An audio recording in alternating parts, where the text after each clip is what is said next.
Like many of you, I woke up in the middle of the night after the election and heard the news I did not want to hear.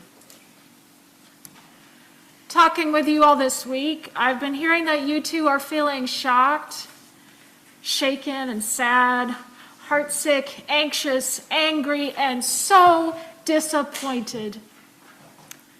Hope is starting to show up too, but it's feeling somewhat weak and shaky. I'm right there with you. Today, you have given me the privilege of standing in this pulpit to try to say something of importance to you about the meaning of this moment in our common life. And I thank you for that. I want to start by saying that there are already so many brilliant political strategists and social justice organizers already mapping out the work of resistance that will be needed, yes? And we will be a part of that work, protecting the most vulnerable people, protecting our democratic institutions, protecting our rights, protecting our climate. I was very encouraged to meet with our justice team this weekend. Any justice team members in the, yes, we see you, we thank you. They are already making plans for what we can do and how they will be inviting you into this work.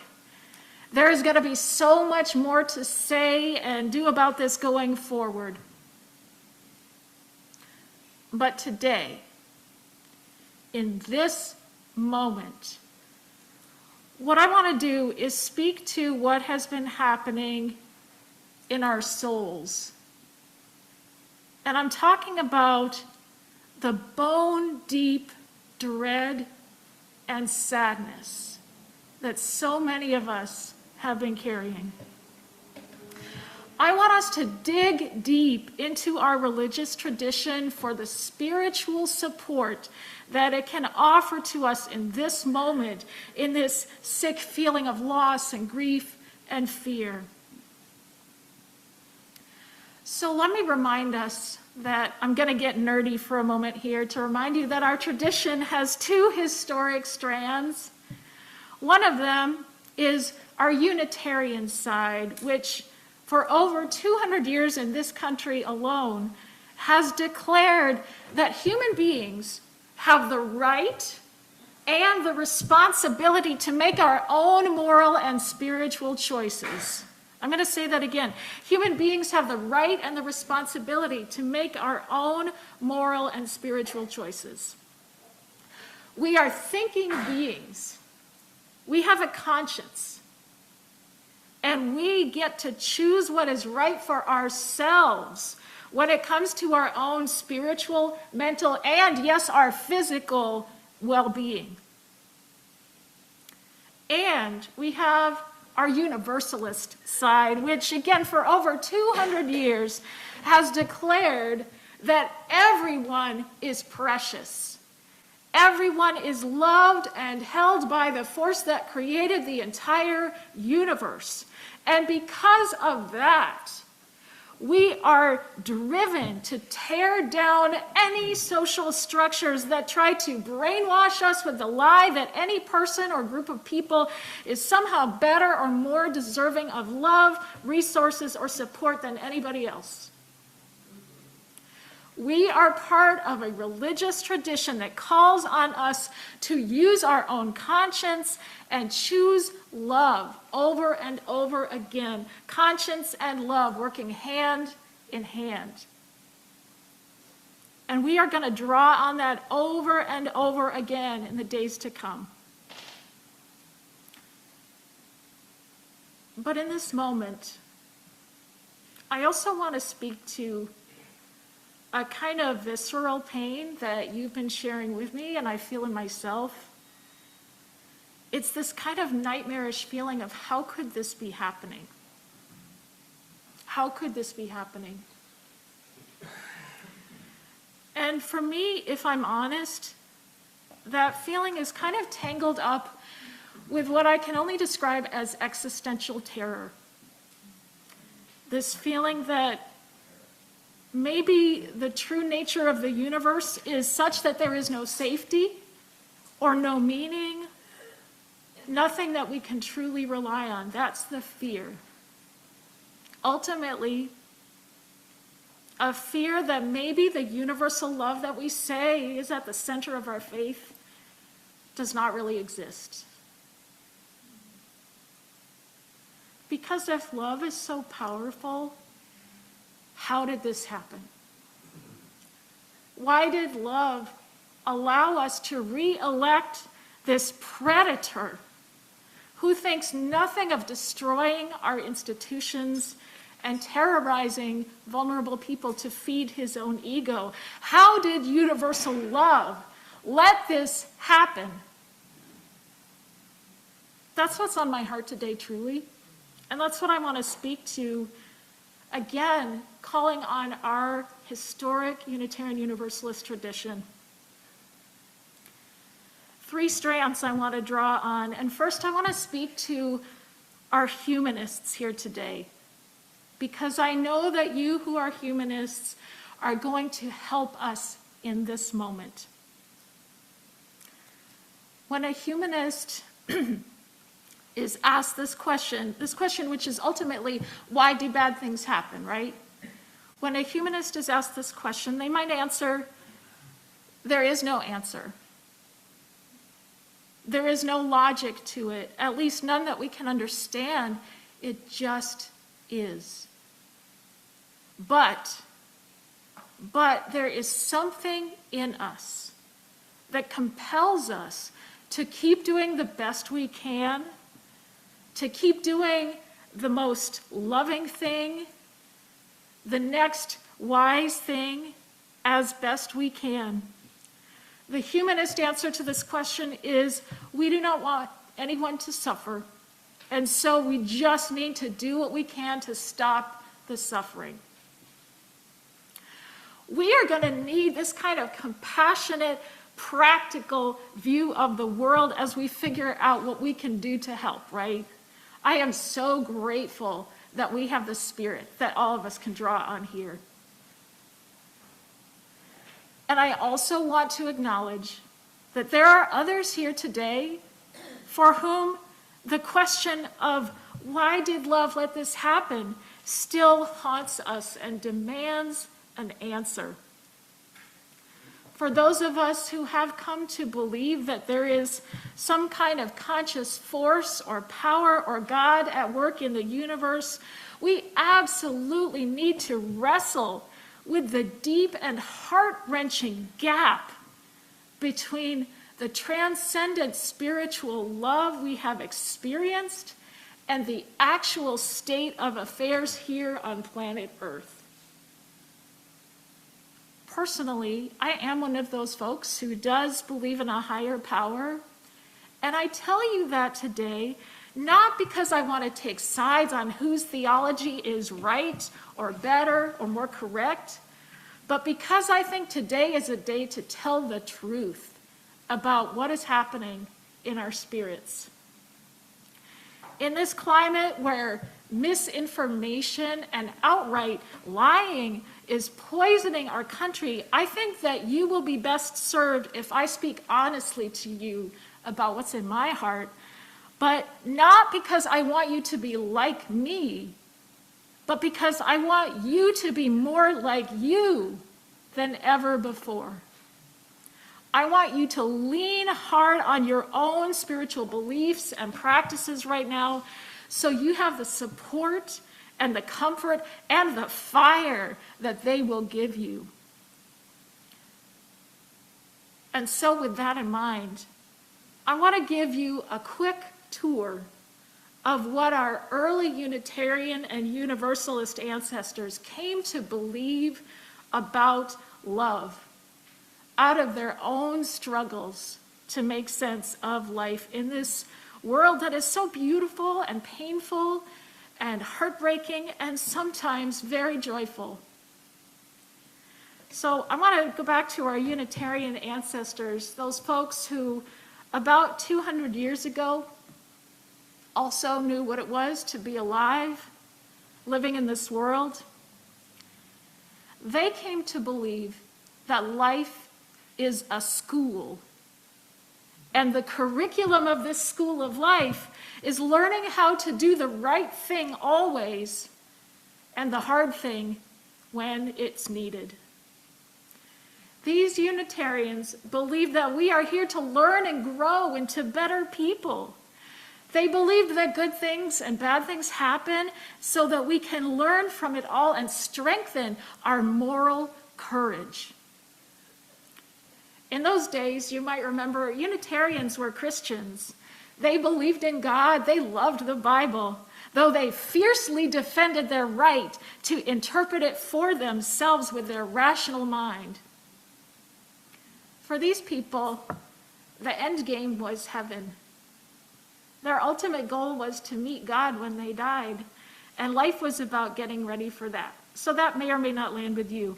But I want to share a brief quote from the great William Ellery Channing, one of the founders of Unitarianism. He said this in 1819 in a sermon that became one of the most widely read documents anywhere in the United States in his generation, a sermon called Unitarian Christianity. He says, "We look upon this world as a place of education in which God is training us by prosperity and adversity, by aids and obstructions, for union with God's self, and for a sublime and ever-growing virtue in heaven." That was 1819. Whether or not you believe in an afterlife, I have often found myself both encouraged and strengthened by Channing's belief that it is worth it to be brave in the face of hard things, that it matters, it counts for something, and it helps us grow. Lately, I've been thinking about how many people of both the past and the present have lived under truly horrible governments. I mean, think about it. It's a lot of people. It's a lot of humanity. And they have still found ways to thrive and live in a good way. And we gotta say also that so many people in this country, in our beloved country, have known for a long time what it is like to be living under a government that does not put their interests first, right? Black and brown people, queer people, poor people, people living with disabilities. I can go on, right? So in a way, I think this is an opportunity for people who have a lot of privilege in this world, and I include myself in that. It's an opportunity to understand much more deeply and viscerally what it is like to be fearful of a government that is supposed to protect you.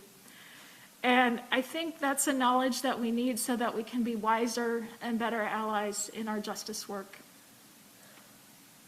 So this idea that life is a school, maybe this will help you make some sense of this moment. And yet, even that beautiful aspiration that we can grow through suffering, you know, if I'm honest, it feels a little hollow to me today. My mind agrees. My mind's on board with that. Yeah, we can do this. But, you know, my heart needs more comfort than that. So now I want to lift up one more strand of our theology, and this one comes from one of my Unitarian Universalist heroines. Someone I bet you've never heard of, but I'm going to tell you about her. The Universalist writer, Lucy Barnes. Lucy Barnes was born in 1780, and all her life she was sick with asthma. Over the years, she went through multiple bouts of struggling to breathe before she died from her illness at age 29. And so she has earned the right to speak to us about suffering. Like William Ellery Channing, Lucy Barnes believed that a loving God gave us hard things so that we could grow from them. She liked to quote a poem that said, I'm going to read this poem, just a couple of lines. She liked this quote, "By love directed and in mercy meant, our trials suffered and afflictions sent." Love directed, afflictions sent. But you know what? She also had her doubts. I'm going to read you a passage from a letter she wrote to one of her friends. She said, "I am of opinion that all things are for the best and then they will finally terminate in good. Yet I must acknowledge that whilst endeavoring with my weak and imperfect eyes to discover the benefit arising from the various evils attendant upon this life, which fall under my own observation, I am frequently led to say with St. Paul, how unsearchable are God's judgments, and God's ways are past finding out." I love this so much. It's like she's saying, it does not make sense. I don't get it. Like, I don't get it at all. And yet, she believes that her God has a broader perspective, sees more clearly than we do, and it's okay that we don't understand it right now. I find that I resonate with this idea that life does not always make sense to us, but our minds are very small and very limited. Personally, I do believe there is a bigger picture that I cannot grasp in this moment within my human body and brain. And I find comfort in that. I find comfort in thinking that maybe, even though this moment feels awful, maybe the future people of this country will look back and say, maybe that's where we hit bottom. But we came out of it. We came out of it, these future people may say, because the people living through it did not give up hope.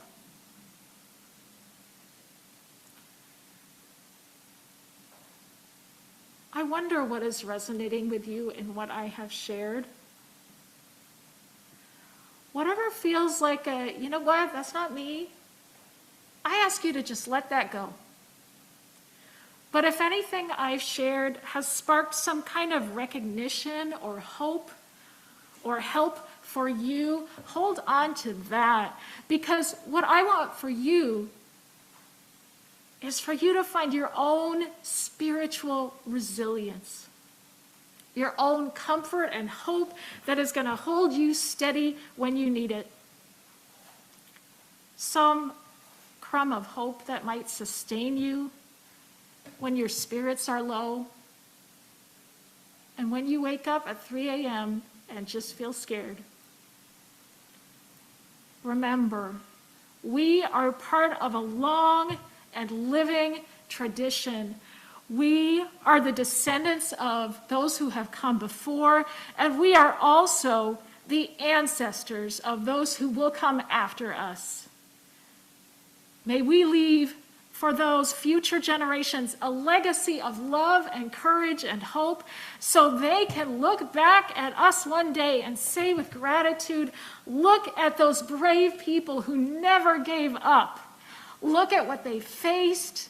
Look at what they did. Look at how magnificently they loved. May this be so. Amen. Blessed be.